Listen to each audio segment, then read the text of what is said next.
With the political situation in the United States building up to a rousing crescendo ahead of the inauguration, how are the ordinary folks in the street taking the whole thing? Well, how secure do Americans feel after all the violence of last week and even further threat of extremist right-wing violence as the country nears a political transition that is now mired in controversy? The uncertainty being foisted by Donald Trump's refusal to accept the outcome of the last presidential election seems to be complemented by similar levels of frustration on the COVID-19 front, where targets are hardly being met regarding the administration of vaccines. In the meantime, the numbers of daily infections and fatalities continue to get scarier by the moment. For greater insight into all of this, we are now being joined from Stockton, California by Dr. Nosa Obanor, a pharmacist, internist, and consultant gastroenterologist who has been contributing his own quota towards keeping that city's critical COVID situation under control. Welcome to the program, Dr. Obanor. Good morning and good evening here in California, and how are you, and Happy New Year. Happy New Year. Thank you so much for joining us. Yeah. May I just ask you first if you've had your vaccine jab? Well, the vaccine is moving smoothly. Apparently, there are a lot of action going on here in California. The physician groups are teaming up, volunteering in different clinics to make sure that the vaccine is being administered and done properly. Also, the Sacramento Physician Group is working with UC Davis to ensure that physicians in private practice get this vaccine promptly and timely.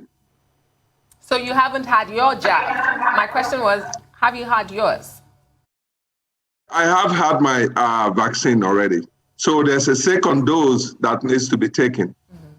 Okay, Dr. Obanor, well, in 8 days' time, another president, the 46th president of the United States, will be inaugurated. What is the mood in your part of the United States against the background of what happened in Washington, D.C. at the Capitol on January the 6th, with domestic terrorists taking over Congress? Storming Capitol Hill. What's your reaction to that? What's the mood in your part of the of your neck of the woods? First of all, I have to say this is not only a disgrace to the United States, it is also an assault on human as well as the Constitution of the United States. A lot of people are not very happy with regard to what occurred. However, those of us who are what I would call, quote, quote, Democrats, who wants to see things move smoothly, are excited to see that Biden is taking over in the next several days, and not only taking over, but will come to unite the country back again. There's a healing that needs to be done. Two, you have to look at the situation that happened last week as a situation that first time in history that a female is becoming the vice president of the United States. Not only is a female becoming a vice president, the same female has a mother who is from India and a father from Jamaica. So this is rather unusual in this country. And then if you could recall, in 2016, when Trump ran, it was a female who ran for the president of the United States. She lost the election, and Trump was voted. So you have to look at history, and you have to look at events. But overall, I think everybody's looking forward to a new change, a healing, and bringing the country back again to normal. All right. Funny enough, Kamala Harris's father's name too is Donald J. But anyway, it's not a Trump anyway. But most importantly, you've been able to cite the symbolism of the emergence of Kamala Harris and Joe Biden and Kamala Harris here. But I want to ask you, how is it like talking to them and when I say them now, will be those that are supporters of Trump. How is it like day to day in your interactions? You meet a lot of them in Stockton, California, where you are. How is it like talking to them these days? Well, you meet a lot of them in clinic. As you know, I'm a physician. I see a lot of patients on a daily basis. You interact with these people, but at the same time, you have to be very careful not to bring politics into medicine. They will express their opinion, and sometimes you cannot hold back but to educate them. You have to educate these people. And also, one has to be very careful as a colored person in America in these next several days that you don't get into some of these people, because some of them are very, very dangerous and very loud and can pretty much make your life undesirable if care is not taken.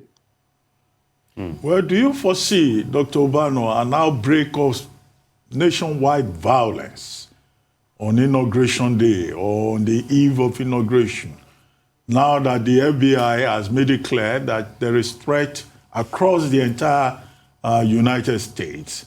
And if that were to happen, how bad could that possibly be? I think if that was to happen, it's going to be significantly very terrible. Not only terrible, but it's going to bring a lot of dysfunction to so many places, mostly at this time that we have the COVID pandemic going on. A lot of the hospitals are battling with trying to take care of these people. And also the vaccine issue is being addressed by so many groups trying to make sure people get vaccinated. So all those are going to be brought into confusion.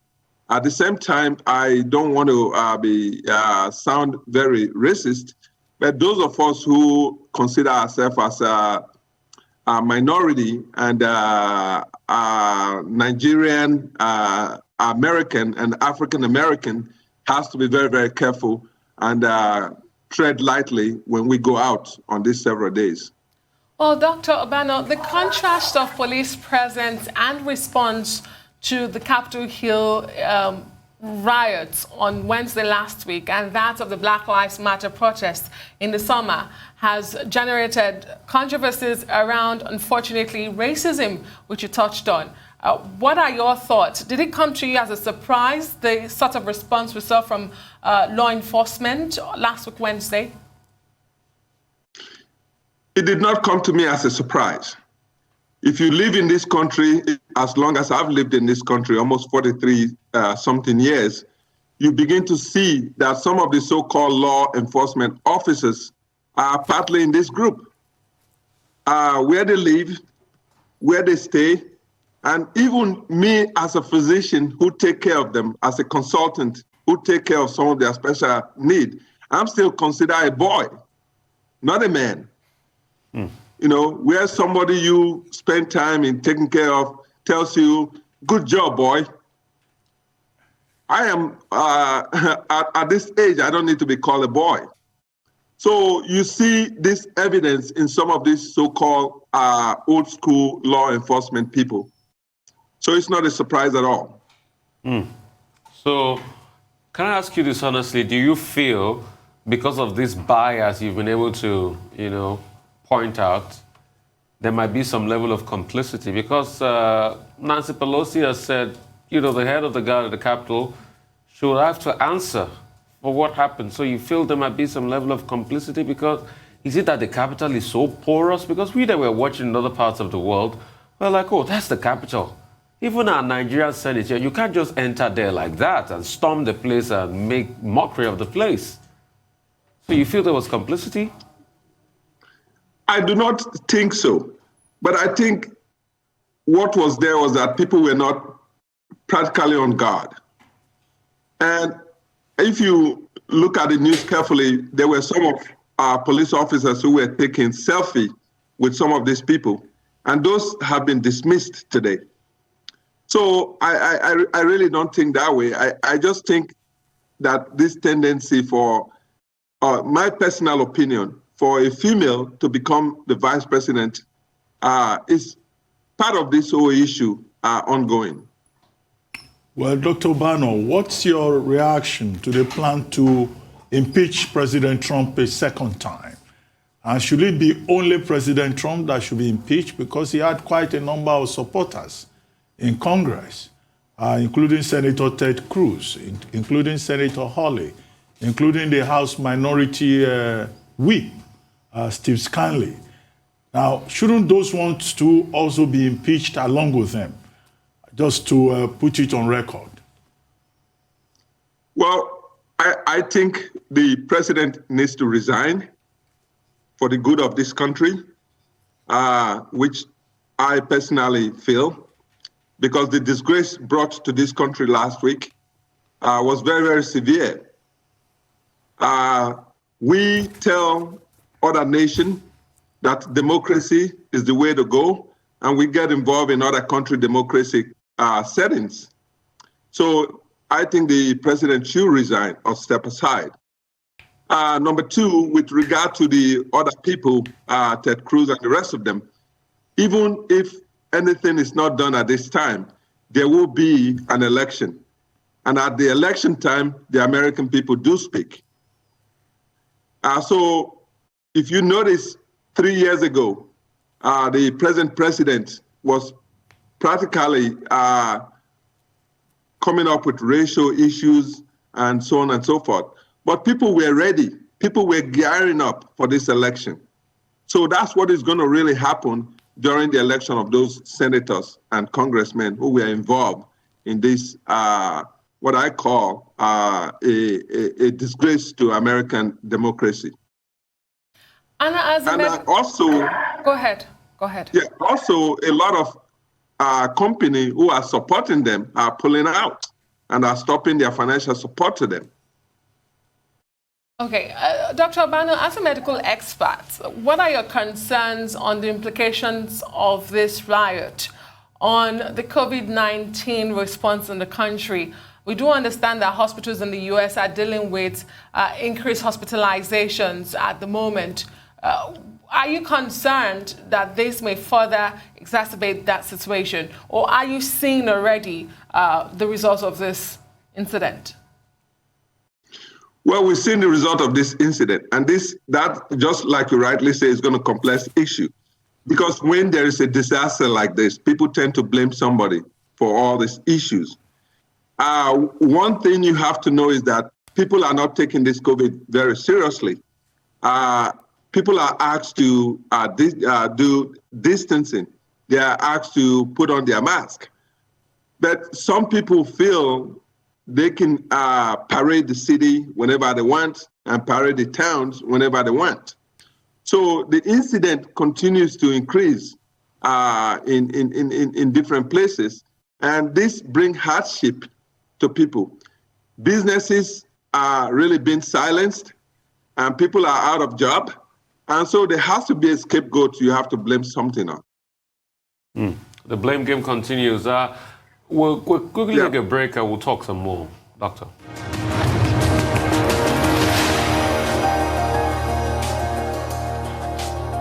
All right. Welcome back to the Morning Show right here on the Riot News Channel. We've got a pharmacist, internist, and consultant gastroenterologist, Dr. Nosa Obanor here. We're talking about American matters and sundry issues this morning.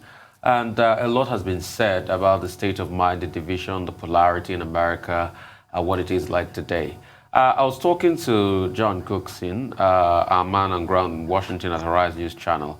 I was saying with all of this division and polarity, I know it's quite a very Nigerian thing to do, that when you have an impasse, you can't settle, you call in elders. Isn't it time to get the likes of Jimmy Carter's and the other former presidents of America into one room with Trump and Biden, just to be able to save the face of America and make peace and start to douse down the hate rhetoric and the polarity in America? Or is it long too late in all of this? Because if they continue like this, something has to give. We just pray we don't go to the case of Bobby Kennedy again in '68.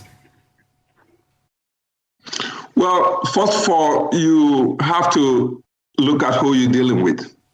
If you're dealing with somebody who is out there to make peace, it becomes a lot easier. But if you're dealing with somebody who feeds on hate, who feed on other issues to incite violence, it becomes very difficult. Right from the beginning, I'm sure these various presidents have tried to get involved to bring this situation under control. And this is one of the reasons why Biden, who decided he was not going to run for the president of the United States, came back. So I think the game is too late at this point to have all these people sit at home and make a decision with somebody who is difficult to convince that he has lost an election. Well, Dr. Obanor, I mean, the last time we spoke, I think we discussed Edo State politics. I think that was in September last year. So you are someone who has seen Nigerian politics at close quarters and U.S. politics at close range. What do you think are the lessons that we can learn from what has transpired so far from the United States? Or it should be the other way around. The United States learning from Nigeria, because under Trump, we really don't know much difference between third world politics and American politics anymore. Well, there are lots that people in Nigeria and those of us in Nigeria has to learn. First of all, the incident that took effect in Washington is not going unpunished. People are going to be held accountable. There are people coming out like Colin Powell who are speaking out. Those kind of issues cannot occur in Nigeria. And there are other people who are coming out and speaking out publicly that the president needs to step down. This cannot occur in Nigeria. So there is no consequence for you to be able to air your view and air your mind in this country. But in Nigeria, there's a consequence even if you come out to speak and say you are voting for Obaseki or you are supporting Yamu. So the consequence becomes so grave in that place. But trust me, what happened has to be looked into carefully and will be dealt with very carefully. There has to be people who has to account. There has to be an accountability to what occurred. It's not going to be left just like that. Even if the impeachment process continues, but it will be thoroughly investigated on how did this lapse occur. And also effort will be made that this does not take place anymore. So that's the difference between Nigeria and the United States. Well, directly or indirectly, we are seeing countries that are declaring persona non grata on President Donald Trump. If I were to ask you to look into a crystal ball, what would you say is the future of President Donald Trump in the next 10 days after he leaves office? I think you have somebody who is, I'm trying to be very careful here with words, who is being described as a sore loser. He's bitter, and he has this feeling that, he ought to be in that position. But I don't think in the next 10 days is going to be able to do anything significant. And I think the American society have decided that they are going to stand up to any bully or stand up to him. And actually, a lot of people are demanding that he resign in the next several days rather than an impeachment. So I don't really see him getting anywhere or coming up with any new ways of overturning the election. Can I ask you this? As an American, what are your fears? Well, my fear is just for those of us who are minority, we have to be very careful in the next several days as this swearing in and changing government take place. We have to tell our kids to be homebound, to stay home and be very careful. Because, like I said, the blame is going to be carried forward. And some of these so-called peace officers who during the day serve as a peace officer, at night have a different agenda will tend to take their bitterness on the so-called minority and immigrants in this country. Well, Dr. Obanor, as a way of dousing tension, of playing safe, is it not possible, and again in the season of COVID-19, is it not possible for President-elect Joe Biden and his vice president to take their oath privately? And this is something that has happened before in the United States. 4 previous presidents did not have to take their oath in the open. Do you think that if that option is followed, that will reduce tension? I don't think if that option is taken, it will reduce tension. But my feeling is that there's going to be less people during that inauguration as compared to what it has been in the past. So Americans always like to celebrate, and the Democrats also like to celebrate of a win. Now, both the Senate and the Congress is probably going to be under the control of the Democratic Party, and as a result, you have a new day and a new dawn in America. So I personally will probably see a reduction in the number of people who attend the inauguration, but I don't think it's something that is going to be done silently, because right now we have a national security at hand. So doing this silently in a really quiet place and attributing that to COVID would be a big mistake. And also, it will give the outgoing president what I will consider as a winning game, because he's been able to quell something that is very significant in the democracy of America. But has it all been bad under the President Trump administration? I mean, he describes it as the best first-term presidency ever, but has it been always bad under President Trump's administration? Well, those of us who have enjoyed democracy in this country, and those of us who have seen a society that is well managed, will tell you that when certain people comes out and feel they have the right to own a place, they have the right to control what goes on. I look back on my college days when President Reagan was in power, where we got notes under our door while we were at school to go back to our country or to go climb a tree. So the issue of racism was becoming so open. The people were feeling that they were more privileged, and they have this entertainment, or they have what I describe as superiority over other people. So this last 4 years has really been a disaster for us in this country.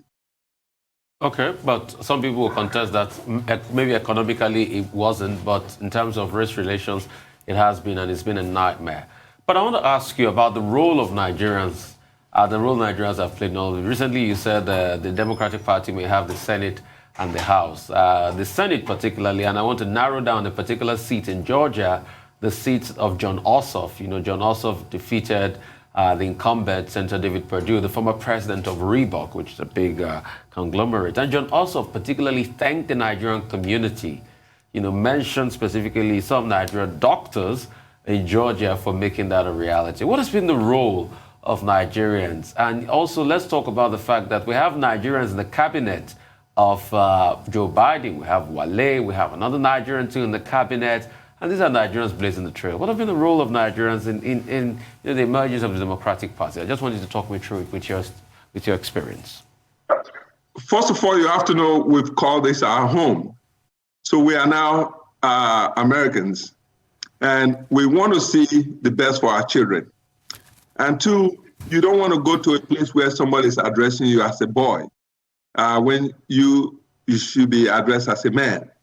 And you want somebody to judge you based on your character and not your color.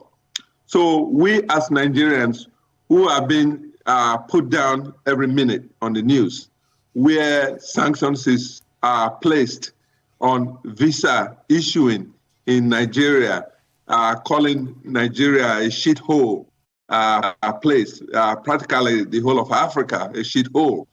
So those of us who I will say are kind of settled in America played a significant part in making sure elections are not only done properly, that people come out to vote, because that's the only ticket, or that's the only day we can really speak and make our vote count.